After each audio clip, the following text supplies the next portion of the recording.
Welcome back to the deep dive. You know how this works. We dig into your fascinating source suggestions, and well, today we're going deep into the world of Thomas Wenslaf. Sounds intriguing. Yeah, traveler, programmer, and a mind map enthusiast. Wow, a mind map enthusiast. That's Yeah. that's pretty interesting. And you know what's really fascinating? He approaches all these like completely different areas with this, I don't know, almost contagious curiosity. Okay, so let's break this down a bit. We're talking about someone who documented trips that cover like over 14 times the Earth's circumference. Seriously. Yeah, created over 1,200 mind maps. 1,200. 1,200 mind maps on topics from prime numbers to, wait for it, how to give a good insult. No way. Yeah, and then dives into like serious Java programming and even blockchain technology. I mean, this guy's Yeah. a walking encyclopedia of interests. I'm already hooked. Yeah. So where do we even begin with someone like this? Well, our mission, if we choose to accept it, which let's be real, we always do, is to kind of unravel the mystery of Thomas Wenslaf. What connects all these totally different passions? What can we learn from this multi-talented, I don't know, Renaissance man? And most importantly for our listeners, what can you take away from this deep dive into his world? Right. It's almost like we're putting together a puzzle. Each of his websites is a piece offering this little glimpse into his personality and his whole view of the world. Perfect analogy. So let's start with the travel bug. His website, rees.wenslaf.de. It's a gold mine of adventures. Forget your typical tourist spots. Thomas is out there exploring Dominica's botanical garden, even capturing footage of Gibraltar's Barbary apes. Okay, that's Ibsen are notorious. He's a brave man. Right. And get this, he's meticulously documented everything. Distances traveled, everything. Talk about dedication. That meticulousness, though, it really suggests someone who values planning and optimization. He even offers tools like distance calculators on his site. Makes you wonder, is it just a love of travel, or is there something deeper? Like, is he searching for specific experiences, trying to understand the world through different cultures and landscapes? Ooh, I like that. That's deep. Yeah. And that attention to detail, that desire to like break things down, it almost foreshadows his fascination with, you guessed it, mind maps. Yeah. His site, kleinhern.eu, which translates to cerebellum, by the way, houses a mind-blowing collection of over 1,222 mind maps. 1222. You said over 1,200 earlier. Yeah, over 1,222 mind maps. I double-checked. That is impressive. It's insane. He delves into everything. Yeah. The intricacies of the German language to complex math concepts like the Goldbach conjecture. I mean, this is intense stuff. But what's really intriguing is how he applies this mind mapping technique to personal growth, too. There are mind maps for goal setting, studying effectively, even navigating the complexities of, I think it's a Krankum. It's this German concept of like a deep insult that impacts your social standing. Kränkung. Okay, that sounds intense. I'm already picturing a mind map for all those social dynamics. Right. But it shows that Thomas isn't just collecting knowledge. He wants to understand how it affects us, like human behavior and relationships. Yeah, you're right. Yeah. Okay, ready for the techie side of things? Buckle up, because we're heading into wenslaf.de, his programming haven. All right, bring on the code. Even I, someone who can barely code, hello world, can feel the depth of his knowledge. We're talking Java, Raspberry Pi, blockchain, the whole shebang. It's wild how he mixes like highly technical content with philosophical reflections. You'll be reading about software vulnerabilities and then bam, his thoughts on negativity or the importance of living wills. It's like he's reminding us that technology needs to have this human-centric approach. It's like he's saying, yeah, I can code like a boss, but I also care about how it affects society and people's lives. And speaking of caring, he offers a bunch of his software for free. Incredibly generous, especially in a world where everyone's trying to make a buck. It is. That generosity, plus his thoughts on his 25 years in programming, it paints a picture of someone who values, not just being a tech whiz, but also human connection and sharing what he knows. So we have these three seemingly separate areas: travel, mind, maps, programming. But are they really separate? Or are they just different sides of the same brilliant, curious mind? That's the million-dollar question, right? And as we go deeper, I can't help but think that these different interests are actually intertwined, each one feeding into and enriching the others.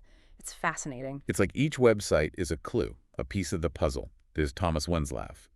And by putting them together, maybe we uncover the hidden pattern, a deeper understanding of what drives all his pursuit. And to really like get those connections, we need to kind of understand the man himself, right? What makes Thomas Wenslaf tick? Yeah, like what motivates this guy? Let's see if his own words can give us any clues.